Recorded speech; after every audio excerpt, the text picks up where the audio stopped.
অনেক চেষ্টার পরেও কি গোলাপ জামুন মিষ্টি আপনার তৈরি হচ্ছে না? তাহলে আজকের এই রেসিপিটি শুধুই আপনার জন্য। Hello everyone, welcome to Madhab cooking world. A to Z tips সহকারে আজকের এই গোলাপ জামুন মিষ্টি তৈরির রেসিপিটি আপনাদের সাথে শেয়ার করতে যাচ্ছি। আশা করি আপনাদের ভালো লাগবে। এরকম পারফেক্ট সব রেসিপিগুলো দেখতে অবশ্যই কিন্তু চ্যানেলটি সাবস্ক্রাইব করে বেল আইকনে অলে প্রেস করে রাখবেন, তাহলে প্রতিদিনের রেসিপিগুলো আপনার কাছে সহজেই চলে যাবে। মিষ্টি তৈরির জন্য প্রথমে আমাকে মিষ্টির শিরাটা তৈরি করে নিতে হবে। তার জন্য এখানে আমি 3 কাপ পরিমাপ নিয়েছি চিনি। তো চিনি যতটুকু নেবেন ঠিক তার ডাবল করে জলটা নিতে হবে। মানে চিনি যদি 2 কাপ হয় তাহলে 4 কাপ নিতে হবে জল। চিনি 3 কাপ হলে তার ডাবল করে 6 কাপ জল নিতে হবে। দুটো এলাচ ফেটিয়ে দিলাম। মিষ্টিতে কিন্তু এলাচের ফ্লেভারটা বেশ ভালো লাগে। তো যখন এরকম একটা বলক চলে আসবে, মানে পাতলা শিরা থাকা অবস্থায় কিন্তু আমি এই চিনির শিরাটা নামিয়ে নিব। চিনির শিরাটা যেন ঘন না হয়ে যায় সেদিকে অবশ্যই খেয়াল রাখতে হবে। আর উপরে এই যে ময়লাটা ভেসে উঠেছে সেটা কিন্তু আমি ফেলে দিচ্ছি। আর এরকম পাতলা করে শিরা করে তারপর একটা সাইডে আমি এটা রেখে দিচ্ছি। কুসুম গরম অবস্থায় থাকবে আর সেই অবস্থায় কিন্তু আমি মিষ্টিগুলো শিরাতে দিব। তো একটা সাইডে রেখে ঢাকা দিয়ে দিয়েছি। এদিকে একটা মিক্সিং বলে আমি 2টো ডিম নিয়ে নিয়েছি।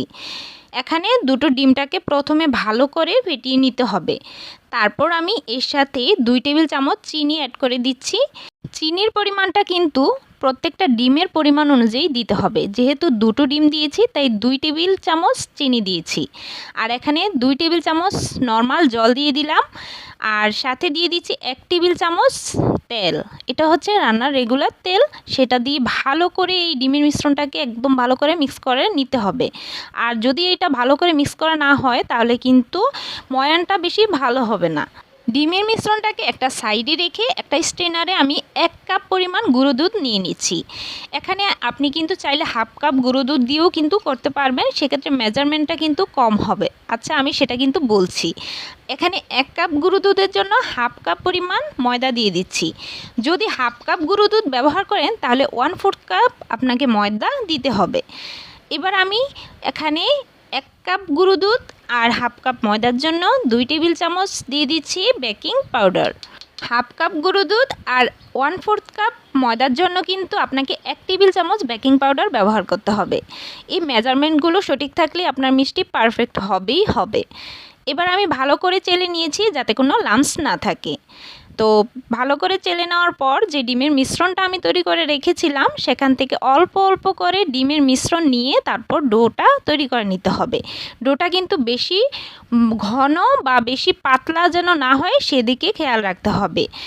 এই মিশ্রণটা যখন আপনি তৈরি করবেন, ডোটা একদম পারফেক্টলি তৈরি হওয়ার পর কিন্তু এটা অনেকটা এই ডিমের মিশ্রণটা চুষে নেয়, তখন কিন্তু একটু শক্ত হয়ে যায়। তাই একটু নরম করে করলে তখন কিন্তু ডিমের মিশ্রণটা একদম অ্যাবজর্ব হয়ে যায়। আমি কিন্তু ডিমের মিশ্রণটা অল্প অল্প করে অ্যাড করে ডোটা তৈরি করছি, কারণ ডিমের মিশ্রণ কিন্তু অনেক সময় দেখা যায় বেশি হয়ে যায়, সেক্ষেত্রে কিন্তু একদম বেশি পাতলা হয়ে যাবে ডোটা। তাই প্রথমেই পুরো মিশ্রণটা না দিয়ে অল্প অল্প করে দেওয়ার চেষ্টা করবেন।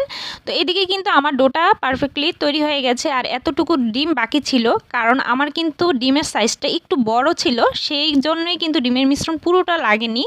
তো সেক্ষেত্রে অবশ্যই একটু একটু করে দিয়ে ডোটা তৈরি করে নেবেন, তাহলে বুঝতে পারবেন মেজারমেন্টটা। 2 টেবিল চামচ এর সাথে আমি ঘি অ্যাড করে দিচ্ছি। এবার এটা দিয়ে ভালো করে মিক্স করে নিব।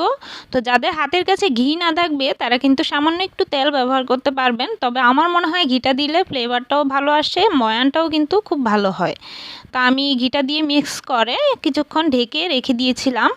তো ঢেকে রাখার ঠিক 2 থেকে 3 মিনিট পর এখন আমি বলগুলো তৈরি করে নিব।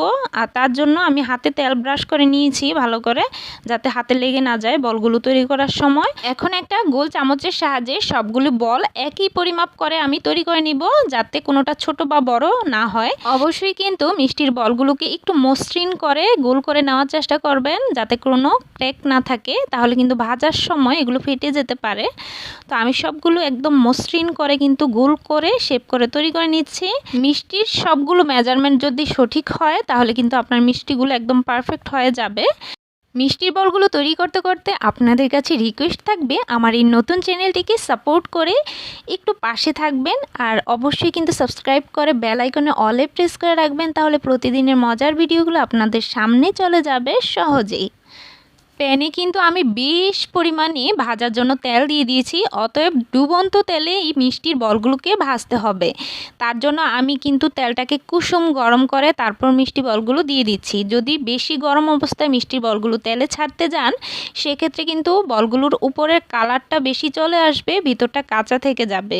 তো অবশ্যই চেষ্টা করবেন যে মিষ্টির বলগুলোকে একটু কুসুম অবস্থায় ছাড়ার জন্য। আর মিষ্টির বলগুলো ছাড়া মাত্রই কিন্তু চামচ দিয়ে নাড়াচাড়া করতে যাবেন না।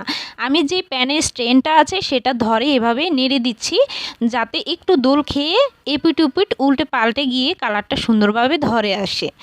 যখন দেখবেন মিষ্টির বলগুলোতে একটু কালার আসা শুরু করেছে তখন আপনি কি করবেন, এরকম গোল চামচ থাকলে কিন্তু সেটা দিয়ে এই যে উপরটা এভাবে ঘুরিয়ে ঘুরিয়ে প্রেস করে দিবেন যাতে মিষ্টির বলগুলো এপিট উপিট উল্টে পাল্টে যায় আর সহজেই সব দিকে কিন্তু সমানভাবে তখন কালারটা চলে আসবে। এই ছোট ছোট টিপসগুলো যদি খেয়াল রাখেন তাহলে আপনার মিষ্টি ভালো হওয়া থেকে কেউই আটকাতে পারবে না। 8 থেকে 10 মিনিটের মতো কিন্তু এই মিষ্টিগুলো ভাজতে সময় লাগবে। মিষ্টিগুলো ভাজার সময় অবশ্যই চুলার আঁচটা মিডিয়াম থেকে একটু লোয়ে থাকবে, তাহলে কিন্তু খুব সুন্দর একটা কালার আসবে। একদম পুরো মিষ্টিটাতেই একই রকম কালার থাকবে, কোনো দিকটা বেশিও পুড়ে যাবে না বা কোনো দিকটা বেশি লাল হয়ে যাবে না, এরকম হবে। মিষ্টিগুলো যখন ভাজবেন তখন কিন্তু একটা ব্রাউন কালার আসবে, সেজন্য ঘাবড়ানোর কিছু নেই। কারণ যখন এই মিষ্টিগুলোকে শিরায় আপনি রাখবেন তখন কিন্তু কালারটা সেই গোলাপ জামুনের কালারটাই চলে আসবে।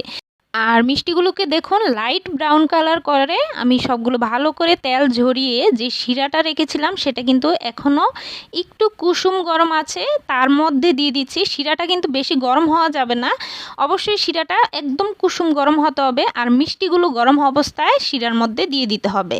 তো এরকম ব্যালেন্স করে দিতে পারলেই মিষ্টিগুলো একদম ভালো থাকবে।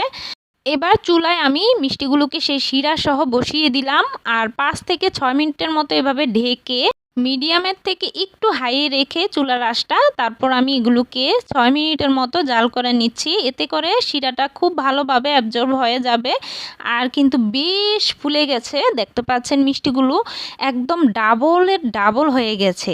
কতটুকু মিষ্টি আমি ভেজেছিলাম আর এখন কতটুকু হয়েছে শিরাটা এর মিষ্টির মধ্যে খুব ভালোভাবে প্রবেশ করেছে। তাই অবশ্যই শিরাটা পারফেক্ট হওয়া জরুরি আর মিষ্টির ডোটা পারফেক্ট হওয়া অবশ্যই জরুরি। তো এবার আমি মিষ্টিগুলো নামিয়ে এর উপর দিয়ে একটু জাস্ট সুন্দরের জন্য একটু বাদাম কুচি দিয়ে দিচ্ছি। এটা জাস্ট অপশনাল, আপনারা চাইলে দিতে পারেন না চাইলে নাই। মিষ্টিগুলো কিন্তু বেশ নরম হয়েছে আর খেতেও কিন্তু ভারী টেস্ট হয়েছে। অবশ্যই বাসায় ট্রাই করবেন, সেম রেসিপি ফলো করে ব্যর্থ হবেন না, আমি আশা দিচ্ছি আপনাদের। আমার চ্যানেলে কিন্তু একদিন পর পর আমি ভিডিও আপলোড করে থাকি, ঠিক সন্ধ্যার পর 6:30 থেকে 7টার মধ্যে। তো অবশ্যই কিন্তু রেসিপিগুলো দেখার চেষ্টা করবেন। আজকের মতো টাটা।